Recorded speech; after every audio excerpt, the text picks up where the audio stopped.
Hello, my name is Philip Zapkin, and I'm an assistant teaching professor of English here at Penn State University Park.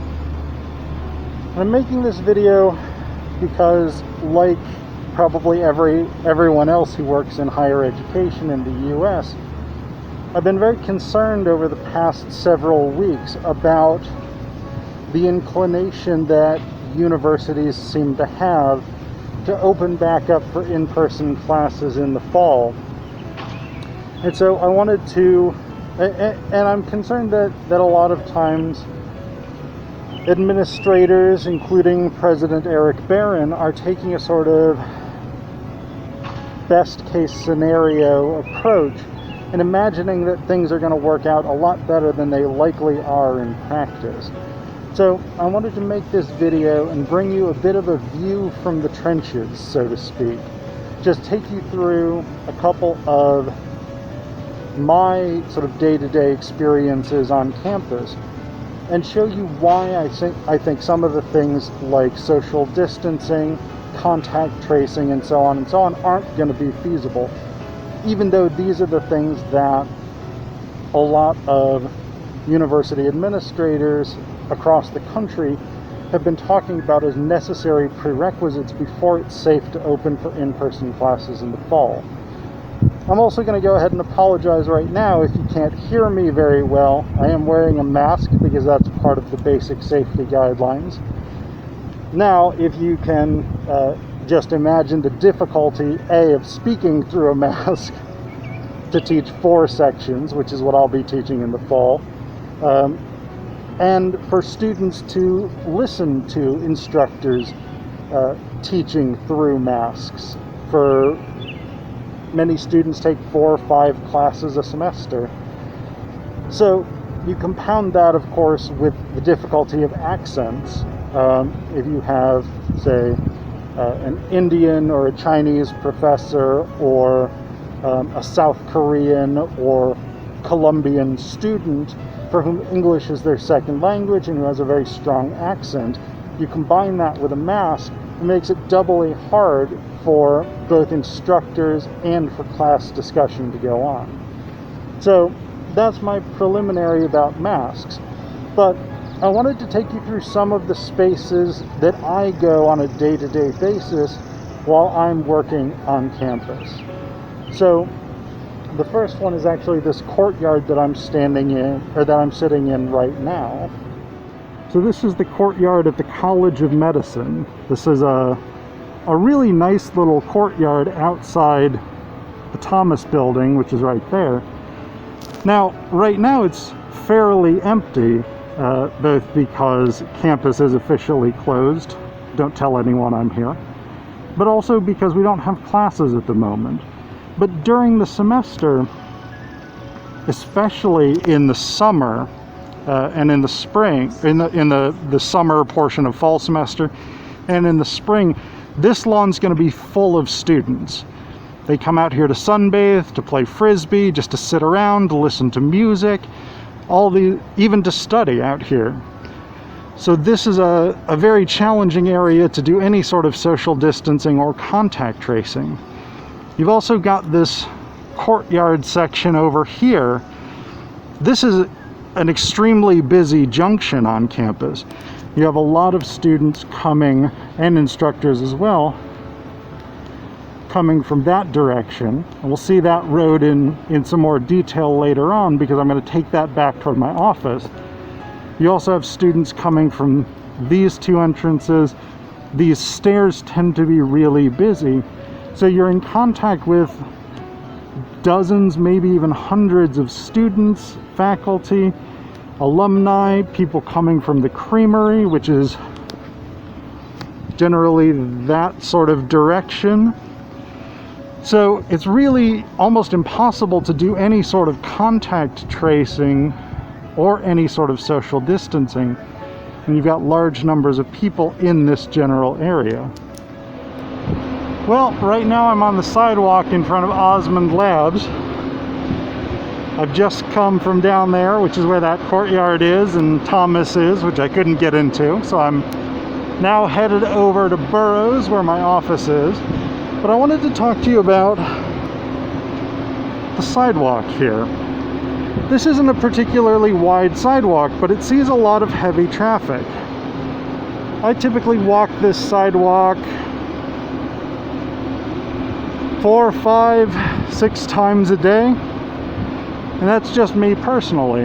You combine that with the large numbers of students coming and going from class to class, going from the buildings over on that side of campus toward that side of campus. You got a lot of people coming and going on this sidewalk, which means you can't really do much contact tracing. And as you can see, the sidewalk itself, maybe 6 foot wide.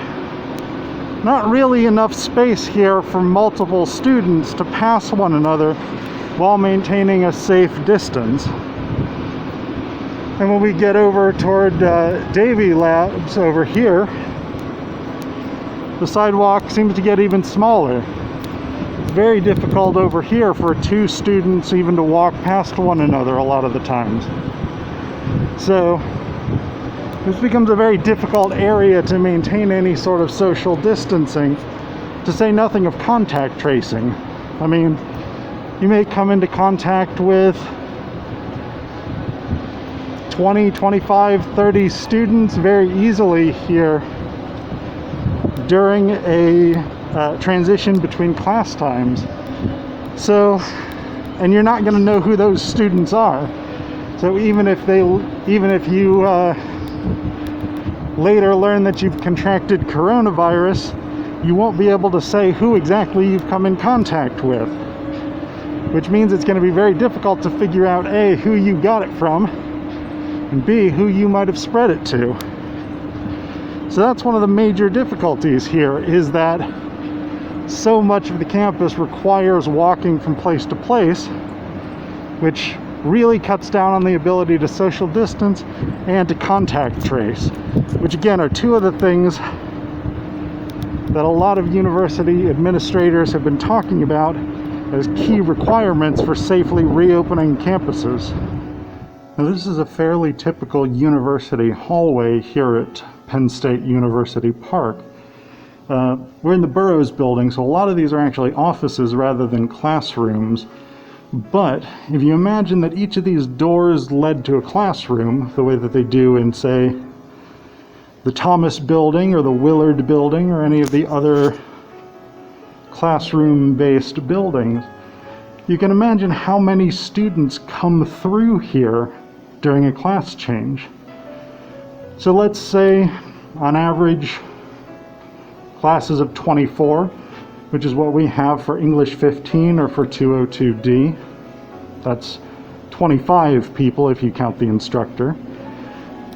Figure 25 people for each of these doors. That's a couple hundred people coming out of classes at the end of a class session. A couple hundred people going in for the next class session. Now, within any particular classroom, you could do contact tracing fairly easily. So let's look in here, for instance. This is O26, it's a classroom. It's pretty dark, you can't see anything, but we would know who's supposed to be in that room. So we could do contact tracing for those 25 people. But what about the 25 people out here in the hallway? Some of whom would be going into this classroom, some of whom would be going into that classroom, some of whom might just be waiting for friends. How do you contact trace those people? You've also got people waiting for classes. Again, this is a pretty standard width for a university hallway here at State College. When you've got large numbers of people who'll typically show up maybe about 15 minutes before their classes start, they'll begin accumulating. They're waiting in these hallways, which means they're not social distancing. You can't feasibly pack a bunch of people. You can't feasibly pack, say, 100 people into this hallway and maintain 6 feet distance between them. You also can't contact trace them because there's simply too many people, and there's no organized system for figuring out who was there. So this is one of the other major problems for contact tracing and social distancing, is that the hallways simply aren't built to allow for it. So this is going to be the last stop on our brief tour today, and this is my office.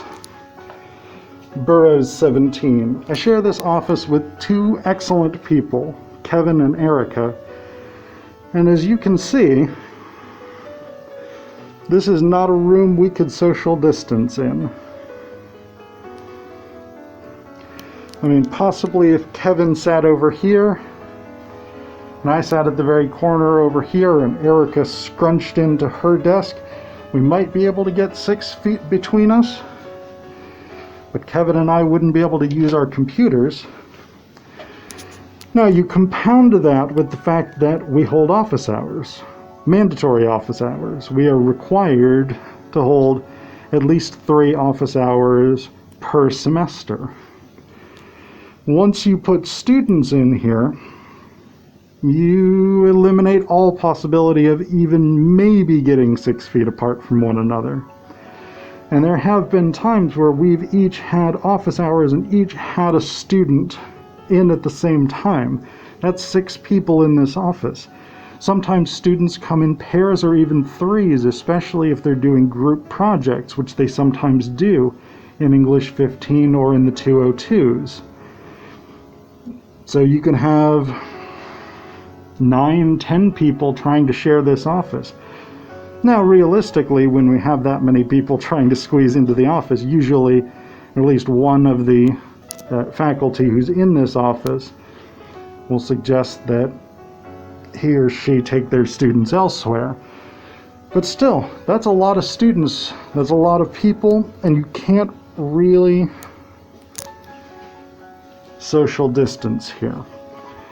And again, we also have a contact tracing problem here, because while I know all of my students and I in principle know who comes in to the office to see me, I don't necessarily know Kevin's students and I don't necessarily know Erica's students. And so the difficulty of figuring out who we might have come into contact with was really, really high here. This was the reason I'd wanted to go into Thomas, though the building is locked, so I wasn't able to. But I wanted to make a visual point about the difficulty of social distancing within our classrooms. I've made here name cards for 24 of my students that I taught last year, first-year students here at Penn State, people taking English 15. A lot of the classrooms that we teach in, especially for English 15 and for the 202 classes, don't have that many more seats than the number of names you see here. I've taught in classrooms, like in the business building, I taught in a classroom where there were exactly 24 seats.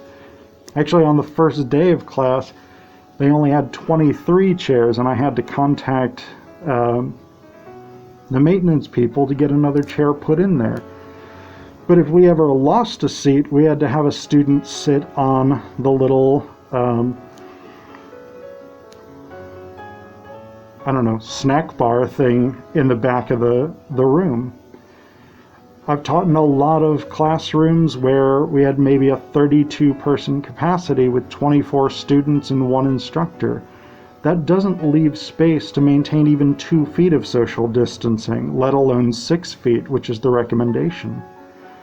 And the thing is, I wanted to show you these names visually because one of my worries, and maybe this is unjustified, but one of my worries is that when the question becomes, do we reopen the university or not, these people become statistics. They become numbers. They become the likelihood of young people not dying from coronavirus. But to me, each of these names represents a person. They have their own distinct characteristics, things that they worry about, things that they're interested in, things that they are concerned with, things that make them happy, things that make them sad. I know, for instance, Greg here has a great political mind, a really interesting thinker, great at languages, and really interested in obscure political issues. Abby here is really fascinated and really engaged with environmental issues. She wrote a lot of her papers about environmental concerns, and they're really insightful papers. Again, another fantastic thinker. To me, each of these names is not just a name. Each of these names is a person. Each of these names is someone that I would not want to see put in harm's way. And I recognize the importance of having in-person classes. I recognize the importance of the university functioning the way that it originally was meant to function. But these people, to me, are worth more than that. And the fact that reopening in person is premised on the ideas that we can do contact tracing and we can do social distancing in a classroom, in classrooms like the ones that I teach in, like the ones that these students took my class in, it's simply not feasible. There's no possible way of maintaining even half the recommended amount of distance. I'm coming to the end of my video. I've given you several of the reasons why I don't think it's feasible to reopen with contact tracing and with social distancing. I want to make just a couple more points because I think they're relevant and I think they're important, even though some of them have been made by others. Sorry, my glasses are fogging up. So one of the other things, in addition to contact tracing and social distancing, that university administrators have talked about is the importance of personal protective equipment and of cleaning facilities much more rigorously than we normally do. Now, let's assume for the moment that the university can distribute, say, 3 to 5 masks per student. That's fine. I'm willing to buy that argument. Penn State has the resources. They have the ability to distribute those masks to students. I'm willing to accept that. You have a practical problem. Well, you have several practical problems, one of which is that we know that people are not, at least in the US, people are not very good at following social distancing and mask wearing protocols. This past weekend was Memorial Day, and there were articles in, for instance, the Washington Post talking about large gatherings of people taking no safety precautions whatsoever. So the idea that we're going to have students come back to the classroom and they're going to wear masks all day, every day? I mean, if you live in a dorm, you're in communal housing. You're getting most of your food from communal dining halls. You're going to communal bathrooms. You're not in an isolated private space the way you would be if you stayed at home. So, when can students safely take off their masks? Do they live in their masks from the time that they wake up in the morning to the time that they go to sleep at night? If so, I don't see it as being feasible. It's not a feasible way for anyone to live, let alone students who are likely to take the idea that things are reopened, the university has decided they're low risk, and to say, I'm not going to wear my mask. So you have that practical issue of, are students going to wear the masks as much as they might need to wear the masks? I was reading an op-ed from the president of Purdue, and he said that he was going to challenge students to prove skeptics wrong. And that's a great rhetorical ploy, but again, the practicality of that might mean that as a student, you're wearing a mask from the time that you wake up to the time that you go to sleep, because you're living in communally open spaces. So that's a huge issue. I'm often on campus 8 hours a day, maybe more. I've been wearing this mask for maybe an hour, maybe 45 minutes. It's uncomfortable, it's warm. I don't really want to wear a mask for 8 hours a day. Plus, there are issues about things like having a drink. I'm not going 8 hours a day without having some water, without having some coffee, which are part of my daily routine while I'm on campus. If I take the mask off, according to official safety protocols, I should not be putting this mask back on. Now, in reality, most of us do that, but it's not the way that we're supposed to do things. We're supposed to then get a new mask that hasn't been touched, that hasn't been potentially contaminated. So that's a practical problem for instructors as well, is if we have to be on campus 8 hours a day or more in some cases, how do we go about doing our jobs effectively with masks on? The other thing that university administrators have talked about wanting to do is to clean things a lot more, to disinfect a lot more. And that's an admirable goal. But where are we going to get the facilities people? How are we going to make time to do that? Because if you stand in one of those hallways, like I was showing you before, during a class transition time, what you'll notice is that as students from the previous class start coming out, students from the next class start going in. The classrooms in the classroom buildings are almost never empty during the day. So you couldn't say send maintenance people in there rapidly to clean everything in the 15-minute transition period. The other thing is that sometimes instructors will run over. They will take 5 minutes or sometimes even 10 minutes of that transition period. And they're not supposed to do that, but it's a reality of teaching that people do that. And so that cuts down the amount of time that people could come in and clean. It also cuts into the amount of time that the next instructor has to get things set up. If you need to write information on the board, if you need to open the projector for the computer and pull up documents or pull up websites or whatever it is, all of that stuff takes time. And so if you have to stop everything to let maintenance people in to clean it, that makes an already compact schedule even more difficult for transitioning between classes. So again, I think there are massive, massive, massive problems that cannot be overcome with the idea that we can open up by social distancing, by contact tracing, by cleaning things more efficiently, by having students and instructors wear masks at all times. I simply don't see those as feasible approaches. And so this brings me to my last point, which is that the question on administrators' minds largely seems to be, how do we open up in August or September if you open in September?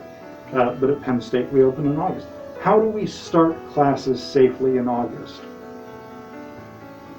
The question that I think is taking more of a back seat is, can we finish those classes safely in person in December? And I don't see a way that we possibly could. This past semester, this past spring of 2020, I, like almost every other higher education instructor in the United States, had to transition my class from my 3 classes that I was teaching from in the classroom to online delivery. My students had to adjust from in the classroom to online delivery. And most of them did an admirable job with that. And I've taught online before, including the kinds of composition classes that I teach here at Penn State. So I didn't have a massive problem, but I know a lot of my colleagues did. We heard a lot through email chains about the difficulties people were having transitioning materials online, challenges about keeping students engaged, challenges about the sheer volume of work involved in transitioning a course mid-semester, challenges about how we take attendance and how strict we should be on attendance for Zoom lectures and things like that. I can't believe that we would get even to mid-September without an outbreak of coronavirus on the Penn State campus. There's simply too many students here, there's too much contact, there's no feasible way of maintaining social distancing, of cleaning things, of ensuring that people wear masks. For my money, to have to once again scramble to put the entire university online mid-semester, it's insanity. I mean, to say to students, all right, you've come for a month or less, you've paid for room and board, etc., etc. Now we're going to send you home, and once again, you're going to be transitioning to everything being online because we can't do the things that we thought we were going to be able to do. I don't see any way that that's better than just saying, we want to make sure that you know as instructors and as students what you're getting into this semester. For me, if we can't finish safely in the classroom in December, then it's a mistake to start in the classroom in September, or in August, sorry. It's, if the decision to start in the classroom means that we have to end up out of the classroom, means that we have to once again do what we did this past spring, where we force students to return home, often without having time to collect their belongings, where we force instructors to go online, and in many cases instructors who've never taught online before, throw them into figuring out how to build an online class without sufficient time, preparation, or pedagogical training.